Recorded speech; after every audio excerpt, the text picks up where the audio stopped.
दोस्तों, आपसे निवेदन है, चैनल सब्सक्राइब जरूर करें। मानव शरीर अस्थाई और आत्मा स्थायी है। गीता के श्लोक में भगवान श्री कृष्ण ने मनुष्य के शरीर को महज एक कपड़ीडीढ़े का टुकड़ा बताया है, अर्थात एक ऐसा कपड़ीढ़ा जिसे आत्मा हर जन्म में बदलती है।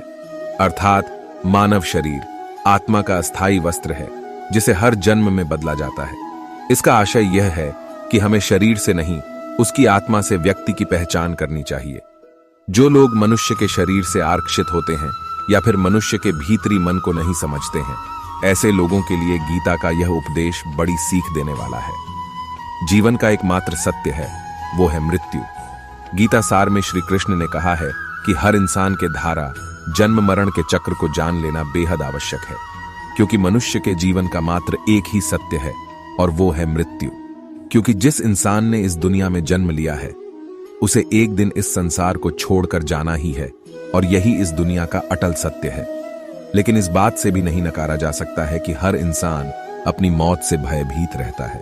अर्थात मनुष्य के जीवन की अटल सच्चाई से भयभीत होना इंसान की वर्तमान खुशियों को भी खराब कर देता है। इसलिए किसी भी तरह का डर नहीं रखना चाहिए। गुस्से पर काबू करना चाहिए, क्योंकि क्रोध से व्यक्ति का नाश हो जाता है। भगवान श्री कृष्ण में गीता के उपदेश में कहा है कि क्रोध से भ्रम पैदा होता है और भ्रम से बुद्धि का विनाश होता है। वहीं जब बुद्धि काम नहीं करती है तब तर्क नष्ट हो जाता है और व्यक्ति का नाश हो जाता है। इस तरह हर व्यक्ति को अपने गुस्से पर काबू करना चाहिए, क्योंकि क्रोध भी भ्रम पैदा करता है। इंसान गुस्से में कई बार ऐसे काम करते हैं जिससे उन्हें काफी हानि पहुंचती है। वहीं अगर क्रोध पर काबू नहीं किया गया तो इंसान कई गलत कदम उठा लेता है। वहीं जब क्रोध की भावना इंसान के मन में पैदा होती है तो हमारा मस्तिष्क भी सही और गलत के बीच अंतर करना छोड़ देता है।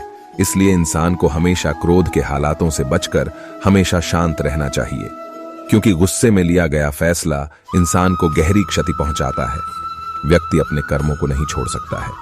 श्री कृष्ण ने में बताया है कि कोई भी व्यक्ति अपने कर्म को नहीं छोड़ सकता है। अर्थात जो साधारण समझ के लोग कर्म में लगे रहते हैं उन्हें उस मार्ग से हटाना ठीक नहीं है, क्योंकि वे ज्ञानवादी नहीं बन सकते। वहीं अगर उनका कर्म भी छूट गया तो वे दोनों तरफ से भटक जाएंगे, और प्रकृति व्यक्ति को कर्म करने के लिए बाध्य करती है। जो व्यक्ति कर्म से बचना चाहता है वह ऊपर से तो कर्म छोड़ देता है, लेकिन मन ही मन उसमें डूबा रहता है। अर्थात जिस तरह व्यक्ति का स्वभाव होता है वह उसी के अनुरूप अपने कर्म करता है।